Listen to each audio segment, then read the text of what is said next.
Good day everyone. So welcome sa panibang math tutorial video natin. So today, ang i-discuss natin ay graphing rational function. So under to ng General Mathematics 11. So let's start. So before we proceed to our main discussion, let's first discuss the definition of terms na madadaanan natin throughout our discussion. So first, it is the domain. The domain of a function is the set of all values that the variable x can take. So, in other terms, pag sinabing domain, ka-x lang tayo titingin. Sa variable x na, kay variable x lang tayo titingin. Now, kapag si range naman, the range of a function is the set of all values that the variable f of x or y can take. So, ito naman yung mga posibleng value in terms of y. Next, the zeros of a function are the values of x which makes the functions becomes 0. Next, the intercepts. So we have x and y intercepts that crosses along x and y axis. So when we talk about y-intercept, it is the y coordinate of the point where the graph crosses at the y-axis. And we're gonna talk about x-intercept. Ito naman yung x-coordinate of the point where the graph crosses at the x-axis. So those are some of the definition of terms under graphing rational function. So meron pa po, ito yung isa sa mga pinaka-importante, which is what we call the asymptote. When we talk about asymptote, it is a straight line associated with a curve such as the point moves along the infinite branch of the curve. The distance from the point to the line approaches 0, and the slope of the curve at the point approaches the slope of the line. So in short, class, when we talk about asymptote, it is the distance, alright? It is the distance from one point to the line. So, yun lang naman po yun. Approaches to 0. So, meaning, hindi siya pwedeng maging equal to 0. Oh, maliwanag yun, no? So, hanggat maaari, pag sinabing asymptote, ito yung nagsisilbing boundary ng graph natin na mag-close lang siya sa 0, mag-approach lang siya sa 0, pero hindi siya tatama doon sa tinatawag na asymptotes. Okay, ano po ba yung mga asymptotes na tinutukoy ko? We have two types of asymptotes. So first, we will discuss what is a vertical asymptote. When we say vertical asymptote, they are restrictions. Ayan na, so may condition na. They are restriction on the x values of a reduced rational function.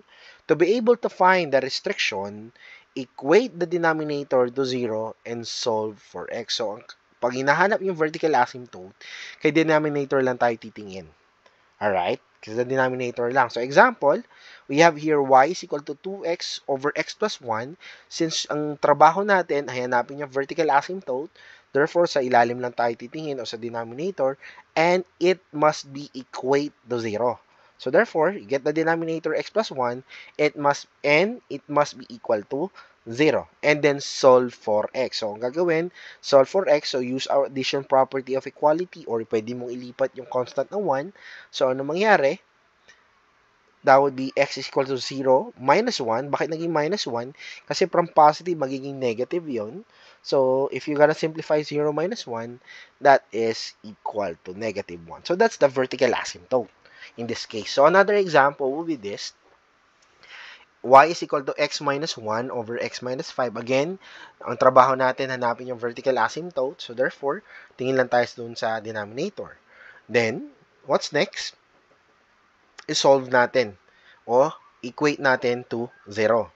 Then, solve for x. So, again, x minus 5 equals 0. Use the property of addition property of equality, or you can simply transpose or move to the other side. So, what will happen? So, from negative 5, magiging positive 5 yan. So, 0 plus 5, that would be x equals to 5. And that would be your vertical asymptote. So, again, klaro dito sa example ko na kapag vertical asymptote ang hinahanap, sa denominator tayo titingin. Next.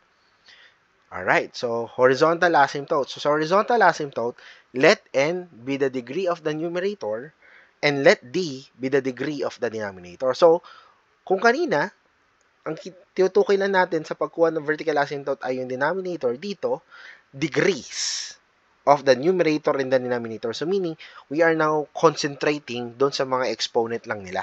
So, hindi na tayo mangingialam hindi wala na tayong concentration sa denominator and numerator lang. Bagkos, doon tayo sa exponent nila titingin. So, dalawa ang kailangan natin tignan. Yung numerator at yung denominator. Anong kailangan tignan? Yung degree or yung ang tinatawag natin na exponent. So, example, meron tayong tatlong condition. So, if n is less than d, y is 0. So, meaning, kapag mas mataas o bang mas mababa yung numerator kaysa denominator, ang horizontal asymptote natin ay 0. Next, if equal naman sila, if the degree of the numerator and the degree of denominator is equal, therefore, ang gagawin nyo is a over b. So, ang gagawin nyo lang dyan, i-divide nyo lang yung tinatawag na numerical coefficient of your numerator and denominator. So, i-divide nyo lang po sila at yun na po yung sagot. And last but not the least, if mas malaki naman yung numerator kaysa sa denominator, therefore, we don't have any horizontal asymptote. So, therefore, n is greater than d, therefore, no horizontal asymptote. Kasi, dyan lalabas yung panibagong asymptote, which is what we call slant asymptote. No, again, hindi natin siya magiging focus ngayong araw kasi yung focus na natin ngayon is between vertical and horizontal asymptote. No? Now, let's have examples right here. So, example, y is equal to 5 over x plus 1. Paano nyo malalaman kung sino yung mataas na degree o exponent between numerator and denominator? Saan lang kayo titingin? Sa variable. Sa variable ng numerator at ng denominator natin dito. Now, I want you to take a look at dun sa numerator. Meron po ba kayo nakikita ditong any variable? Pag sinabing variable, alphabet letter yon. Meron na wala? Wala. So, ang count natin dun ay 0. So, kapag wala tayong nakikitang variable or letter doon, count natin doon ay 0. Now, meron po ba tayo sa ilalim ng variable o sa denominator natin? Tingnan nyo po kung meron ba tayong variable. Meron po. So, what is the variable in the denominator? The answer is x. So, what's the exponent or the degree of x right here? Kahit hindi nakikita, alam natin na that is equal to 1. So, therefore, 0 and 1. Question. Mas malaki po ba ang nasa ilalim kaysa sa taas? O mas malaki po ba ang denominator kaysa sa numerator? Yes. So, therefore, pasok siya sa condition 1. So, ang sagot lagi ay 0. Next, y is equal to 3x over x squared minus 1. So, again, titingin lang tayo sa variable ng numerator, denominator, at yung exponent nila. Now, tingnan natin. So, what's the exponent of x right here? 1. So, therefore, you have 1 right here. And what's the exponent of x right here? That would be 2. Now, compare. Ano mas malaki? Yung taas o yung ilalim? Yung ilalim, and that's the denominator. So, again, every time na mas malaki yung ilalim kaysa sa numerator, ang sagot lagi ay 0. I hope it's clear, no? So, you have 2 examples naman dyan. At very reliable yan, no? Next. How about this? 5x over 2x plus 1. Now, observe the exponent of the two variables. You have x raised to 1 and x raised to 1 as well. Now, pasok siya sa condition 2. Bakit? Both degree of your numerator and denominator are equal, no? Parehas silang value. So, pag parehas ang value, ang gagawin, dito na lang po kayo sa tinatawag na numerical coefficient. Anong gagawin dyan? I-divide. So, 5 over 2 or simply 5 over 2. O pwede mo yung convert niyan sa 2.5. Kayo na po bahala doon, no? So, okay na po yung 5 over 2 as a fraction. Wala na akong problema doon. Next. So, yun na po yung value ng y, 5 over 2. So, kanina laging 0 kasi mas mataas yung ilalim. Sunod, another example. So, I want you to observe the degree of the exponent of your numerator and denominator. Pares po ba ng 1? Yes, parehas ng 1. So, again, doon tayo sa tinatawag na numerical coefficient. Now, wala tayong nakikita dito numerical coefficient ng x. Bakit? Kasi understood ng 1 naman yun eh. Diba? So, ang gagawin natin, we divide this 2. So, 3 divided by 1. So, the answer will be 3. So, that's how you simplify or that's how you find the horizontal asymptote if nasa condition number 2 ka. Okay? Last condition will be this. If the numerator is greater than the denominator. So, paano yun? So, observe natin. X squared over x. So, again, this one is 1. So, mas malaki yung numerator. So, therefore, we don't have any HA. Another example would be this. Mas malaki yung taas kaysa sa ilalim. So, therefore, no HA. So, those are the 3 conditions under horizontal asymptote. So, balikan natin. Pag sinabing vertical, saan tayo titingin? Sa kanilang mga denominators. Okay? Pag horizontal naman, saan tayo titingin? Sa degrees of their numerator and the denominator. So, sa exponent kayo titingin. No? So, kasi magagamit natin yung dalawang yan sa paghanap ng value ng vertical at horizontal asymptote. So, without further ado, let's start graphing. So, y is equal to 1 over x.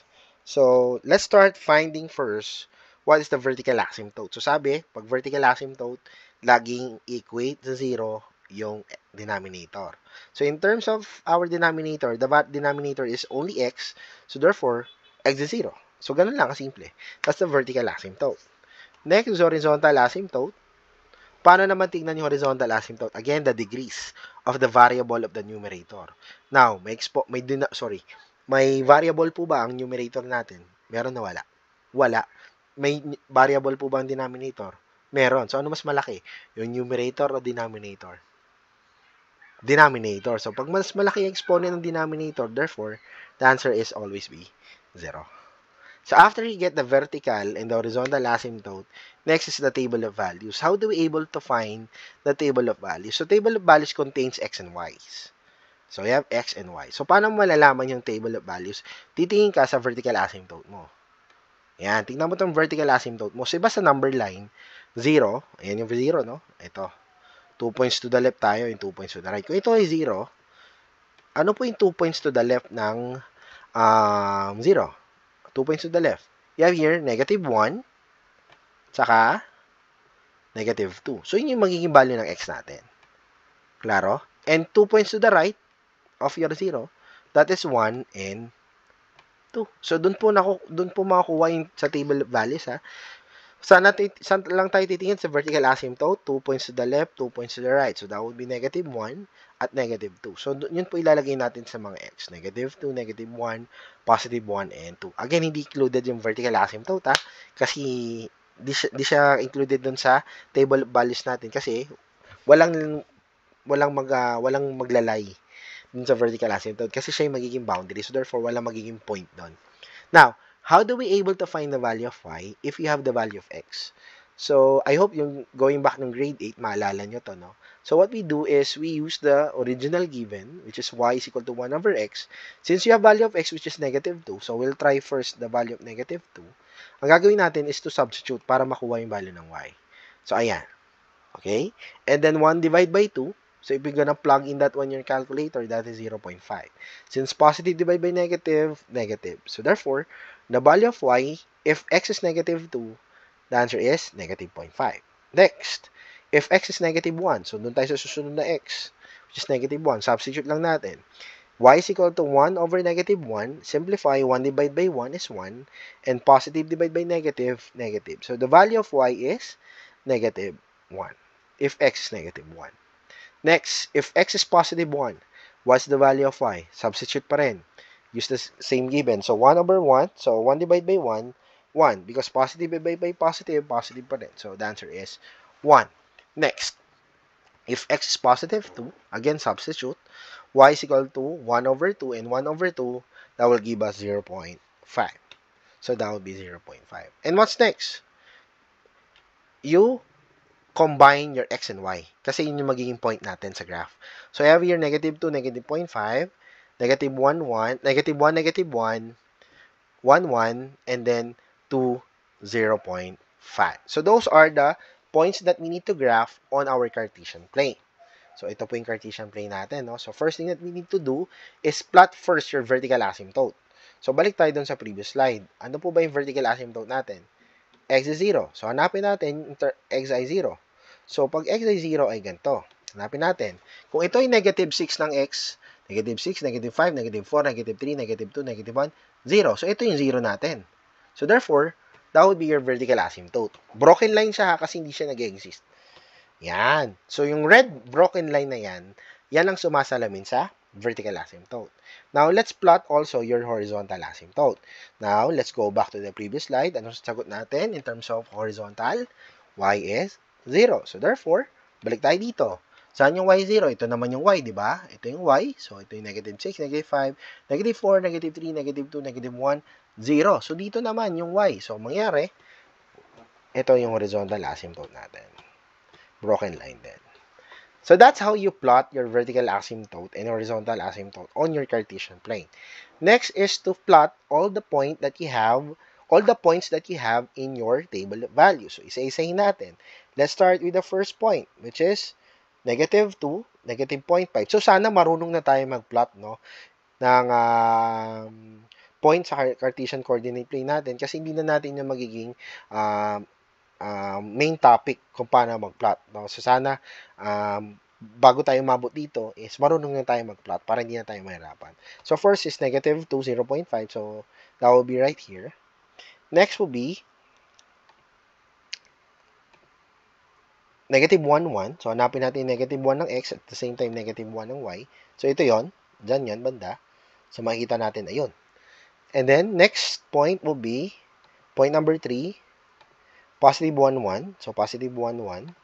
So andito yan banda. So ito yung 1, ito yung y ng 1. So both are positive. So somewhere right here.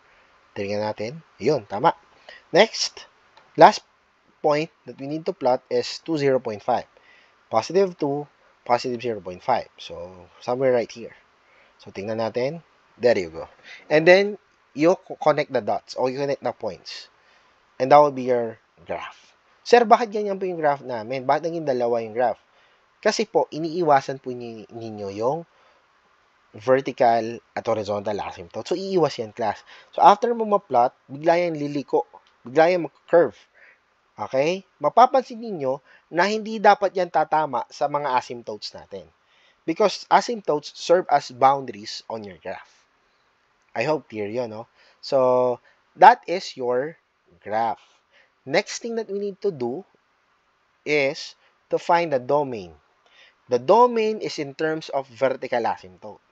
Tingnan natin, class, in terms of x. Ito yung x natin, no? Yan, tingnan nyo itong kabuuan ng number line na to. Pumunta ba sa negative infinity? Yes, ayan, no? Negative infinity yan. So, from negative infinity, babay-bay niya yan dyan. Saan siya titigil? Doon sa boundary na red, which is our vertical asymptote. So, ano ba vertical asymptote natin? The answer is 0. So, therefore, from negative infinity up to 0, union of 0, kasi mag-start ka ulit doon sa pangalawang graph, kasi itong value na to is pang first graph lang eh. Second graph will be this, kasi from 0, ayan o, from 0, up to positive infinity. Kasi naka-arrowhead, continuous yan.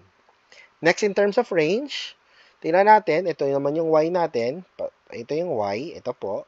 So, from negative infinity, saan siya titigil? Sa horizontal asymptote. Ano pa yung horizontal asymptote natin? 0 din. So, therefore, ranges will be negative infinity up to 0. Then, another graph is bakit naman. So, from 0 up to positive infinity. So, that's how you graph a rational function, finding the domain and the range, finding the table of values, finding the vertical and horizontal asymptote. So, ganun lang naman po kasimple. So, again, if nalito, balikan nyo lang po yung step-by-step process natin kanina. So, another example will be this. Y is equal to 1 over x plus 1. So, let's start. First, hanapin yung vertical asymptote. Again, denominator lang tayo titingin. So, x plus 1 is equal to 0. Laging equal to 0. Then, you simply move to the other side or use addition property of equality. So, that will be negative 1. Nagpapalit po tayo ng sign ng ating number o ating value kapag tumatawid po ito ng equal sign. Next, horizontal asymptote. Observe nyo, may variable po ba sa taas? Wala. May variable sa ilalim? Meron. So, ano mas mabigat? Yung denominator. So, if ever na mas malaki yung value ng denominator in terms of their degrees, y is equal to 0. Next, I will now introduce you the other thing na kailangan yung hanapin sa pag-graph is the intercepts. The y-intercept. Now, paano ba hanapin yung y-intercept? Pag gusto nyo hanapin yung y-intercept, x must be equal to 0. So, ganun lang po yan, no? Paano natin gagawin? Kunin yung given. Y is equal to 1 over x plus 1. So, what's next? Palitan yung dapat palitan. Since you need to look for y-intercept, lahat ng x na may kita ay gagawing 0. So, mangyari, y is equal to 1 over 0 plus 1. Kasi yung x papalitan ng 0, and then simplify. Simplify the denominator. 0 plus 1, that will be 1. And 1 divided by 1 will give us 1. Since you have now the value of y, dapat pag intercepts in terms of coordinate. So, since our x is 0, therefore, dapat nandun yan sa coordinate at yung y natin na i1 ay dapat kasama siya ng 0. So, that would be the point of y-intercept. 0 and positive 1. Next, proceed with x-intercept. So, since y ang hinahanap, x must be 0, ganun din. Kapag x naman ang hinahanap, y must be equal to 0. And then, simplify. Okay. Use the given. Palitan ng dapat palitan. Y must be 0. And if you're gonna cross-multiply right here, I want you to observe. Diba ito yung magiging 1, diba? As the denominator. So, cross-multiply mo yan. 0 times x, 0. 0 times 1, 0 pa rin. So, ano mangyari? 0 is equal to 1. Bakit? Ito yung 1 times 1. Kaya naging 1. Ang tanong, may nakita ka bang any value for x? Wala eh. 0 equals to 1. So, wala. So, wala tayong value ng x-intercept. So, may ganon class na. May ganong senaryo na may y-intercept pero walang x-intercept. Okay. Bakit? Bakit in this case wala tayong makitang x-intercept? Because if you're gonna multiply 0 to x, that would be 0x.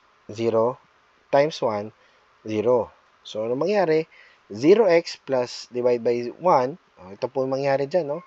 Tingnan natin. 0x plus 0. Ayan.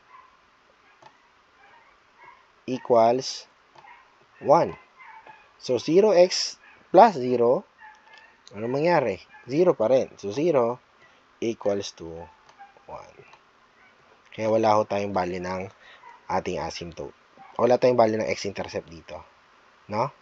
Next, table of values. So, we need to erase this part. So, hindi natin nakita yung x-intercept dun sa ating pagsusolve. Gamit tayo ng table of value. So, again, you have x and y. So, in terms of x, negative 3, negative 2, 0, and 1. And bakit negative 3, negative 2, 0, 1? Kasi nakatingin kayo sa vertical asymptote. Diba, ito yung number line. So, kanina pinakita ko na to. So, magbasihan yung vertical asymptote na negative 1. 2 points to the left, that's negative 2, saka negative 3. 2 points to the right, which is 0 and 1. So, ganun po, no? Again, isa-substitute nyo na lang po. So, gamit na lang po kayo ng calcio kasi in this case, hindi ko na po siya ipapakita, no? Now, I want you to observe na may value tayo ng x is equal to 0. At may value ka rin ng x equal to 0. So, therefore, hindi mo na kailangan i-solve yan. Automatic that the value of y is 1. So, nandun na po agad sa. So, yun ang kagandahan ng pagkuha ng x and y intercept agad. Para hindi na kayo mahirapan pa. No? Next, terms of negative 3. Imagine, if papalitan mo to ng negative 3, ano magiging value? And then simplify. If you're gonna use calculator, ang lalabas siya is negative 0.5. Hindi ko na po pinakita, no? Next, yung negative 2 palitan dito ng x, imagine nyo na lang, solve nyo na lang using calculator. Pinakita ko naman how to solve dun sa previous slide, and the value of y will be negative 1. And if x is 1, the value is positive 0.5. So, mamaya ipakita ko ulit paano i-solve yan for the last time, no? Then, next, ipa-plot natin, pagsasama natin yung x and y. So, negative 3, negative 0.5, negative 2, negative 1, 0, and 1. 1 and negative 0.5. Next, you need to graph. So, first, your vertical asymptote. So, ano po yung vertical asymptote natin? Tingin tayo dito. Negative 1. So, therefore, hanapin natin yung negative 1 dito. Ayan, itong part na to, negative 1 to. So, therefore, nandun yung vertical asymptote. Next, horizontal asymptote natin ay 0 pa rin. So, therefore, nandun yan sa line. Ayan, no? Ayan, nandun pa rin sa line natin. Next, we need to plot the points that we have dun sa table of values. So, ano yun? Negative 3, 0.5. So, that's the first point. Negative 3, 0.5. So, somewhere right here. Ayun, tama. Next, another point would be Negative 2, negative 1. So, hanapin natin negative 2, negative 1. Negative 2, at the same time, negative 1. So, somewhere right here. Yan, dito. Yun, tama. Next, another point would be this. 0, 1. So, wala tayong value ng x. So, doon lang to sa y-axis. Ito yan, 0, 1. Very good, no? Sunod is 1, 0.5. So, yung x natin ay 1. Tapos 0.5 yung, ayan, dito yan, banda class. Yan. There you go. And you connect the dots. And that would be your rough sketch of your graph. So again, how do we able to find the domain? So, from negative infinity, babaybay niyan, saan siya titigil? Sa negative 1. So therefore, from negative infinity to negative 1, union of, doon naman sa kabilang graph, 1 to positive infinity. And how about the range? So sa baba, dire-diretso pataas, saan siya hinto? Sa boundary, which is 0. So, from negative infinity to 0, union of 0 to positive infinity. Alright? So, that would be your domain and range in terms of our given. So, I hope wala nang question o nagiging malinaw na. So, nakikita nyo class, wala tayong x-intercept kasi nababoundaryhan siya. So, di tayo pwedeng magkaroon ng x-intercept dyan kasi nasa boundary siya.